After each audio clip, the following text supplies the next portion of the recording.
Shalom, très chers frères et sœurs, soyez bénis dans le nom de Jésus. Aujourd'hui, nous allons continuer avec notre thème mari de nuit, femme de nuit. Comment les identifier? Le sujet aujourd'hui, c'est de savoir comment est-ce que nous pouvons identifier les maris de nuit et les femmes de nuit dans notre vie.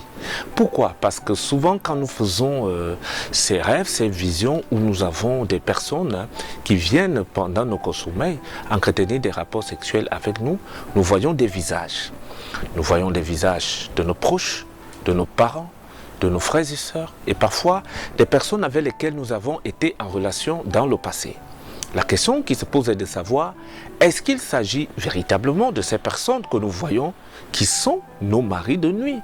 Ou quoi? Il est important de répondre à cette question aujourd'hui. Des cultures des personnes qui vivent dans les îles, des cultures qui pratiquent le vaudou, des cultures des côtiers, des gens qui ont des mami wata. Ces personnes, les maris de nuit, les femmes de nuit, font partie de leur culture. Elles ont des mami wata. Même quand elle entre en relation avec vous, elle sait qu'elle a un mami wata dans sa vie. Si c'est un homme, il a une femme qui est sa femme des eaux, ça c'est culturel, on leur donne cela depuis qu'elles sont toutes petites, elles grandissent avec leurs démons. Et si c'est une femme, elle a un mari dans les eaux avec qui elle entretient des rapports intimes et même des rapports sexuels. Même si elle est en relation avec vous, cette femme sait pertinemment qu'elle a un mari dans les eaux. Et parfois, elle peut même vous le dire sans vous cacher. Elles connaissent même le nom de leurs différents démons et elles vivent même avec ces personnes. Ça, c'est pour le cas des personnes qui sont dans les cultures où il y a des mamiwata, où on pratique le vaudou, qui sont dans les îles et dans les côtes. C'est leur habitude de ce côté-là. En dehors de cela, ceux qui ne sont pas partis de ces traditions-là et qui dorment dans la nuit et qui se retrouvent en train d'être exploités sexuellement par ces esprits, se posent généralement ces questions de qui il s'agit. La réponse c'est quoi en ce jour? La réponse se situe sur le fait que lorsque vous dormez, si vous dormez et que vous remarquez que vous voyez aujourd'hui votre père, demain votre frère, après-demain votre oncle, après-demain un ami, après-demain un visage, c'est-à-dire vous voyez des visages différents qui viennent dans votre sommeil, venez coucher avec vous. Sachez que généralement il ne s'agit pas de ces personnes.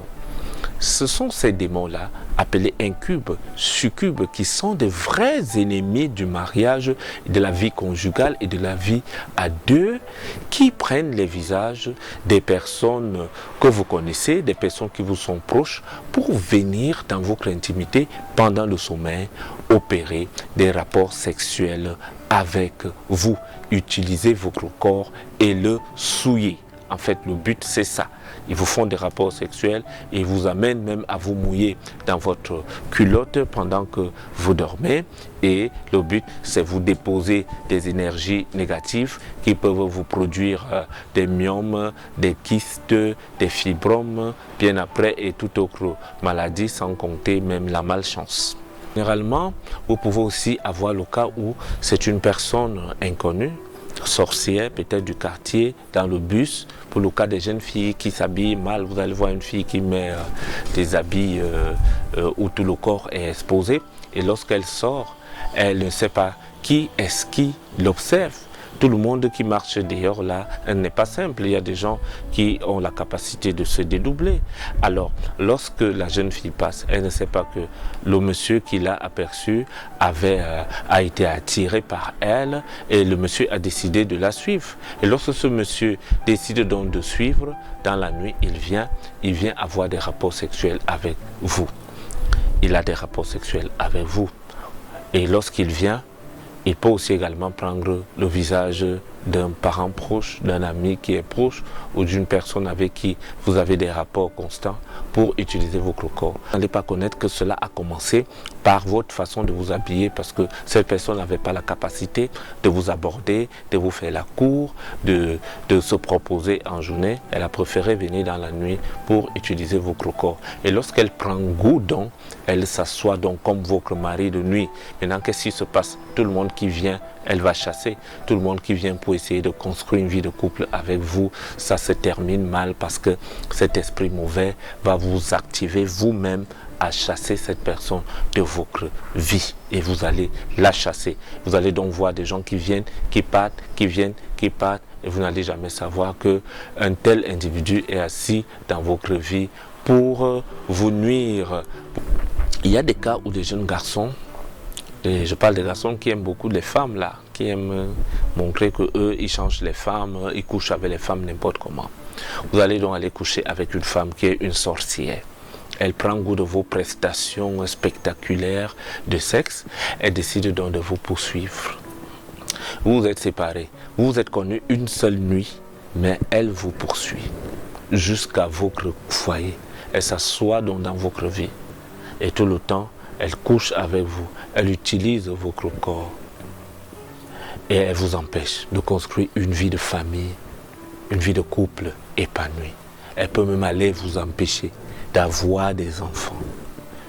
C'est pourquoi il est très compliqué et dangereux de coucher avec n'importe qui, de faire l'amour avec n'importe qui, des personnes que vous ne connaissez pas l'identité spirituelle. Parce que il suffit qu'il y ait un petit clic. Cette personne peut s'asseoir dans votre vie pour chasser toute autre personne qui peut venir chercher, avoir une vie de couple normale, une vie conjugale avec vous. Un parent proche aussi peut venir s'asseoir. Ça dépend. Mais c'est dans le cas où si vous voyez le même visage, c'est-à-dire quand vous dormez, vous voyez le même visage, la même personne. Au départ, ça commence d'abord que vous ne voyez pas la personne avec qui vous avez des rapports tout le temps dans les rêves. La personne cache son visage, mais vous voyez quelqu'un qui est sur vous, qui vous fait l'amour. Après, vous vous réveillez toute mouillée, vous ne remarquez pas le visage. Après, avec le temps, ça devient un même visage que vous voyez.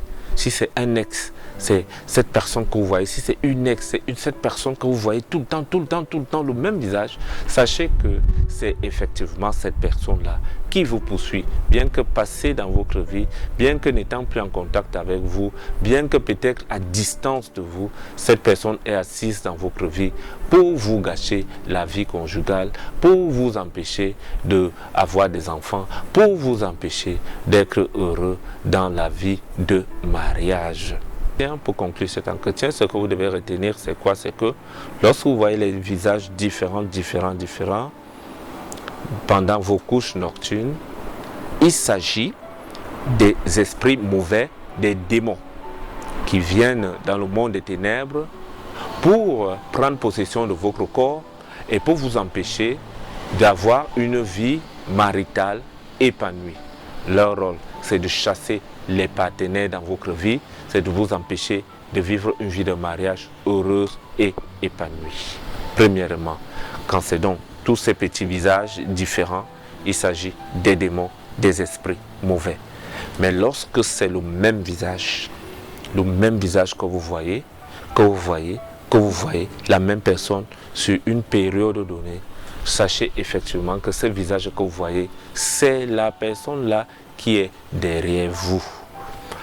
Le plus important n'est pas peut-être d'identifier toutes ces choses. Le plus important, c'est de savoir si lorsque vous êtes victime de ça, qu'est-ce qu'il faut faire pour vous en débarrasser.